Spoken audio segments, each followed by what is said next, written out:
Hey everyone, and welcome to another video. Today I want to talk about my experiences playing the Dkystra beta on PS4.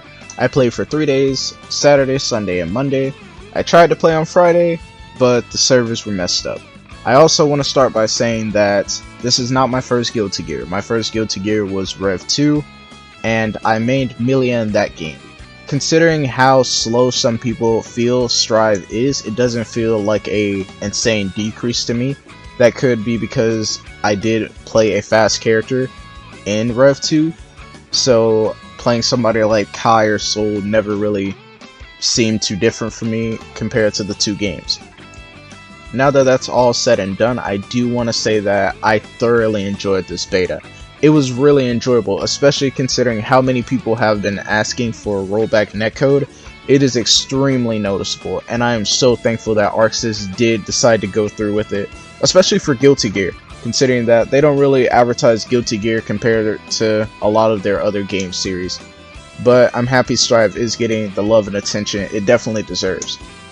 And comparing this to the Dragon Ball FighterZ beta in 2018 on Xbox, this is a million times better than that. The beta in 2018 for FighterZ ran terrible on Xbox. We had to get it extended for, I believe it was 2 days until we were able to actually play. So that goes to show just how far ArcSys has come just in that 3-year time gap, and I'm really happy to see they have been improving. One thing they have not improved is the lobby system. Somehow, someway, they made it worse than it was in cross tag. I don't understand why ArcSys continues to make these hubs that people have to walk around in and find people. The thing about the hubs is that they're not a bad addition. I will say that. They started to grow on me, especially on the last day I played, particularly the parks. The park, which are basically this game's version of rooms, they work perfectly fine. I could see them being implemented there. But for the quote-unquote ranked system, the floors, it does not work. The floor system itself gets very repetitive. The highest I made it was floor 7. I never got past 8, and on Monday I just stopped playing floors entirely and just played on the park because I enjoyed playing that a lot more. The problem with the floors for me is that you will be fighting the same people over and over. And that's primarily because the floors are limited to a set number of people. Unlike in something like Dragon Ball or Cross Tag's ranked mode, it will search and match all across the servers.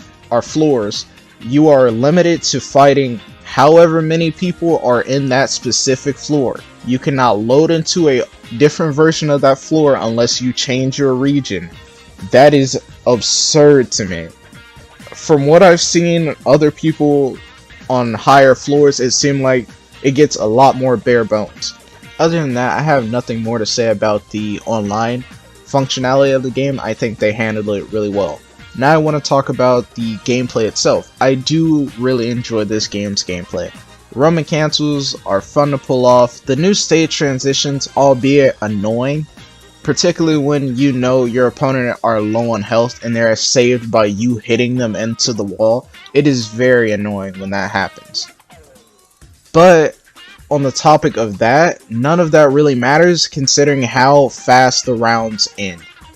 It is so insanely short compared to Rev's matches, FighterZ matches, cross tag matches, almost any other fighting game matches. This game matches go by in seconds. You can have a match be literally 1 minute to 2 minutes. 2 minutes is probably the most average time or consistent time you will be given a match, which is insane. The damage for a lot of the characters is a bit too high. I do understand why they tried to buff up the damage, but overall it is very obnoxious, especially when you and a person have been fighting each other back to back.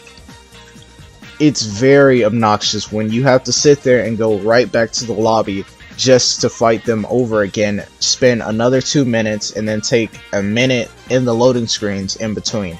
It's not really enjoyable in that regard. Gameplay overall, it was very good. Now, comparing it to Rev 2, particularly Milia. Milia feels about the same. They did take away or change some of her abilities, like her heavy attacks and stuff like that, but for the most part, Milia feels just about the same. Nothing much, outside of Tandem Top feeling considerably nerfed compared to the Rev 2 counterpart. I have no complaints about her.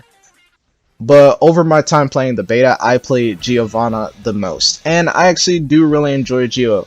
I know a lot of people have said they're underwhelmed with her. I understand where you guys are coming from.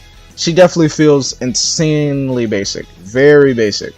But for a person that is new to Guilty Gear or anything like that, she's definitely a fun character to play.